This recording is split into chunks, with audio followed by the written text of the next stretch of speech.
Okay, we are ready to move on to entrances. And there is a picture. Fortunately, the job was just built, so we've got some real life pictures to look at, see how this turned out. And so you can see that this is the section that we've been working on through this corridor model with these corridor modeling videos. The last one was the point control one where we made the back slope variable so that we stayed within right of way. And as you'll remember, we just went right through the intersection with that type A gutter, but we're going to need, that would be too abrupt, of course, for a car to drive over. So we're going to kind of flatten out those slopes a little bit, and we are going to do that.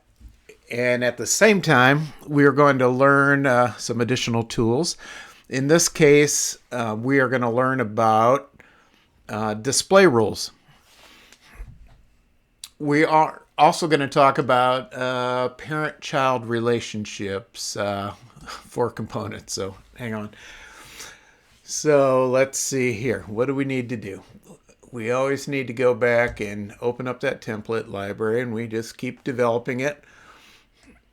And that's the one we're working with. I think we showed this earlier, that if we go out of the library mode and into the active template mode, that we can see all of the components that make up this template. Of course, we don't want them both turned on at the same time, so by default, just the regular gutter is turned on. But through the entrance, of course, we want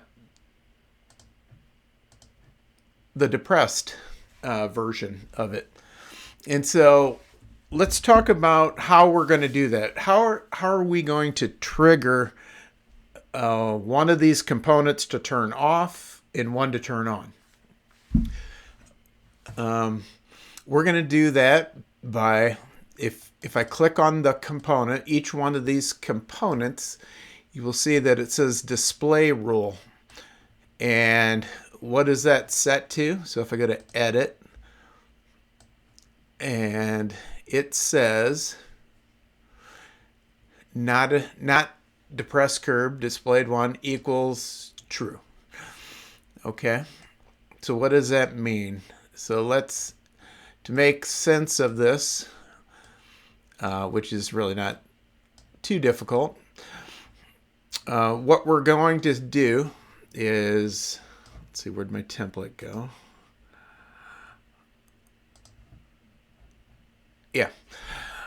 What we're going to do is we're going to use this point here, this where it says null entrance, and we're going to set a display rule that says if that point is greater than 0 feet horizontally from the point that makes up the kind of the back of the gutter here, that if it's greater than 0, that the depressed curb would show. If it's equal to or less than just the standard gutter would show. So let's try to make sense out of this.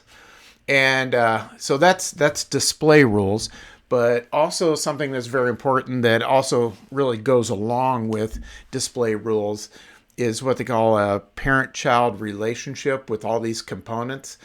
And if you think about it, that kind of makes sense here. You know, we're saying that if we're in the entrance, that we want the standard gutter to shut off, but not only do we want that shut off, we also want either the cut end condition possibility or the fill slope in condition to also shut off with it automatically. So how do we do that? So let's go ahead and set that parent-child relationship.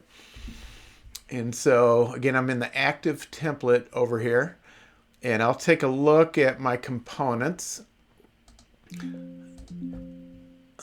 Yeah, let me close that display rule. And there we go. So notice over here as I click each one of these components, it's highlighted so I can tell that I'm on the correct one. Like I was saying earlier, if you put right and left on all these components and points and everything, it does make life a whole lot easier, but it'll still work with or without it. So let's drive on, because I selected it, it highlighted, so I know I'm working with the right one, right? And so we're going to make that standard gutter a parent. We're going to make the end conditions a child. So where are the children? Right there. There's my side slope. And right there, there's my fill slope.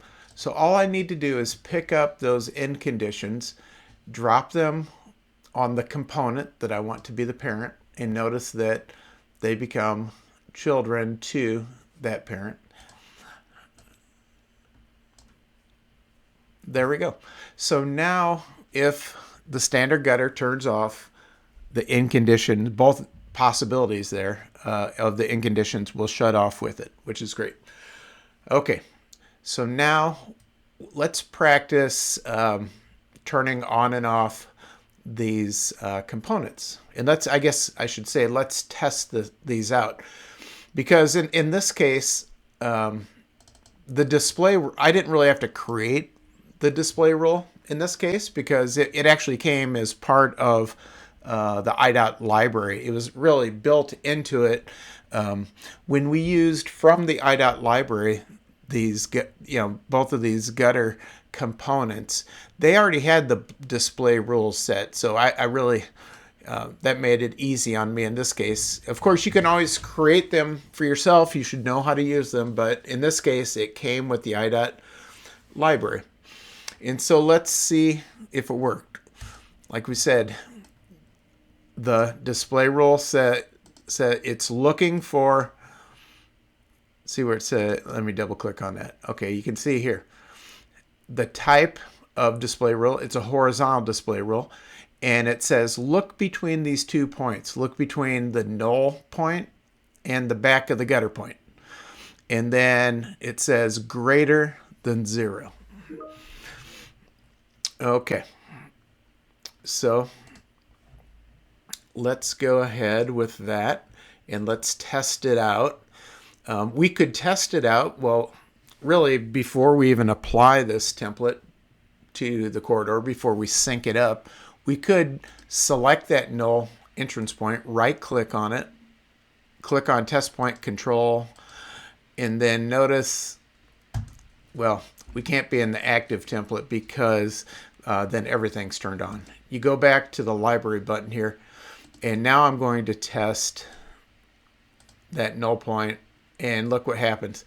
So we're great. We're less than 0 over here, but just as soon as horizontally that point goes beyond that back of gutter, no matter where it's at, anything greater than 0, then one turns off and the other turns on, and that's exactly what we want to do. So we need to somehow trigger that null entrance to move where we want the depressed gutter to display. And so we could do that in multiple ways. We've already talked about point controls. So let's do something different.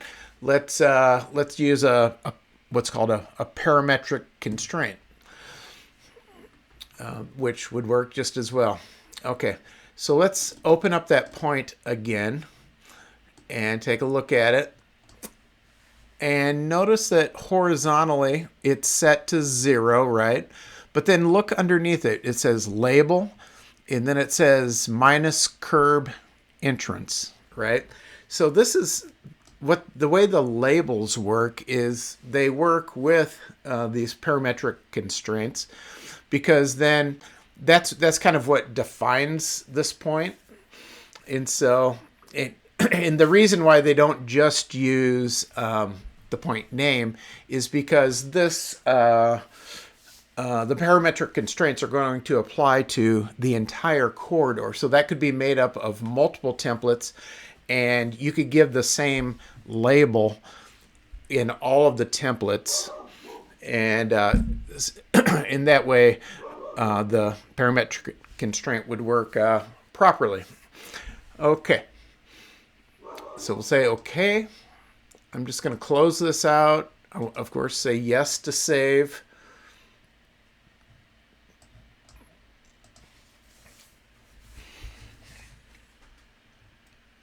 And now, like always, we go back to the template drop and we sync it up with the library. And we can take a look at this. I don't think anything would have changed so far. Let's see. See what we've got. Because we really haven't moved that point yet.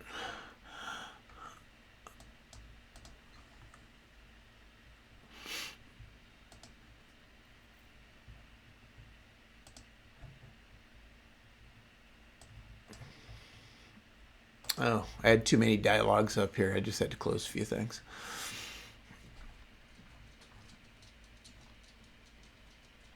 Okay, what I'm trying to do is, zoom into that entrance area where you can see that it's just a standard gutter all the way through the entrance.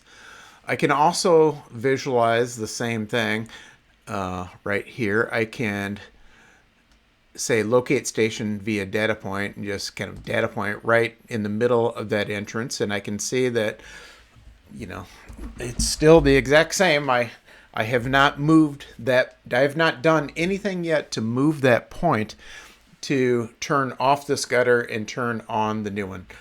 So in order to move it, we said we're going to use a parametric constraint. We said we can always go up to that bucket to see what we have as part of our corridor. The other option is you can select the corridor itself and then go over to your tools here, and one of these is called parametric constraint. I always forget which one it is. There it is, the question mark. Okay, so it says, okay, let's give a range. What point is it that you want to change? And so I'll look at the constraint label, and remember we said it was curb entrance. So let's select that, and then let's give a starting and a stopping point. So we want to start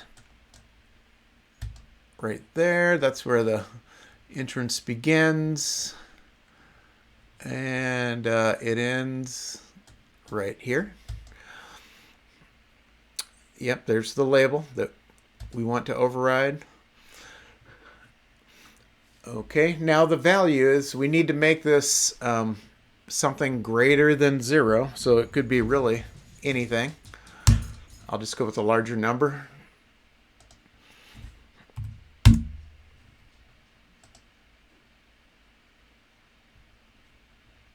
And there you go.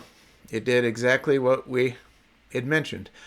Now we still have some more modification to do with it, but this is a good start. Oh, you can see over on the right-hand side where we didn't make that fill condition a child yet, and so it still displays. So, of course, we can always go back and make that one a child as well. But it's, it's the same exact process that we used on this side.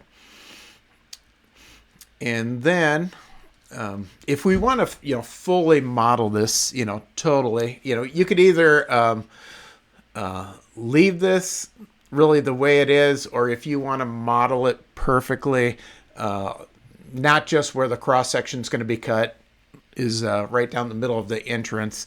If you want to get, complete the entire model to make something more of like a reality type model, what we can do also is we can use another parametric constraint to follow this line. See how the flow line, it transitions from here out to here. If we go back to the picture, we saw that happening. There's the flow line. It comes back into about here. So we could do the same thing that we just did with that parametric constraint to move that null point. And so we could make it variable. We used the same number the last time, but what we would do is on the start and finish station, you're going to have one offset, and then that offset's going to change. So what that would do is that would update your model to give you a reality model of absolutely everything within your job. It just depends on to what, what they call it LOD. What level of detail do you want your model to be? Are you just trying to develop your model so that you can cut cross sections, and that area doesn't fall within a cross section? Well, then it doesn't matter so much. So it just depends on to what degree you can take it. And usually, if it's a consultant job, we need to tell our consultants what level of detail we want the model. If it's internal, then we just need to decide for ourselves what level of detail do we want to take this model.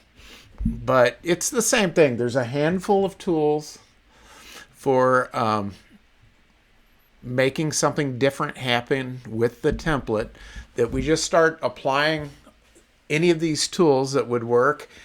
Point control, end condition exception, parametric constraint, horizontal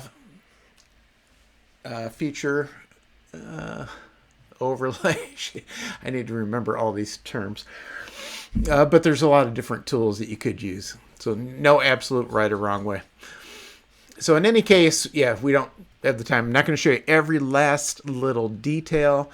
And then you can see, of course, beyond that, we still need to get that gutter section tied back down. And so we could continue developing that section by either within that same template, which we would probably do, we would just add a component, another condition here that ties this point down to probably somewhere near the right-of-way line so that we can get tied back down. And then, that would be like another material type. Probably not concrete. If the existing entrance is not concrete, it would probably be either ag or HMA. Let's see, what was it on this job? This is, a roll job. So it looks like it was just it looks like ag. I think that's what it was. But it doesn't really make a difference. Whatever material type you want to use, we would use that particular feature definition.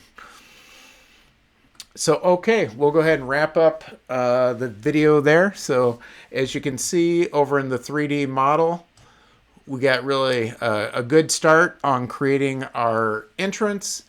We used display rules to turn off the other gutter section, to turn on the depressed gutter or apron through the entrance. We said we used display rules with that. We learned about the parent-child relationship of these components. And then we also learned how to use a parametric constraint to override a point. In this case, there's many reasons how we could use a parametric constraint, but the purpose of this particular use of parametric constraint was to just make that null point move so that was the trigger that turned off our gutter and turned on our depressed apron. So, okay, let's wrap it up there.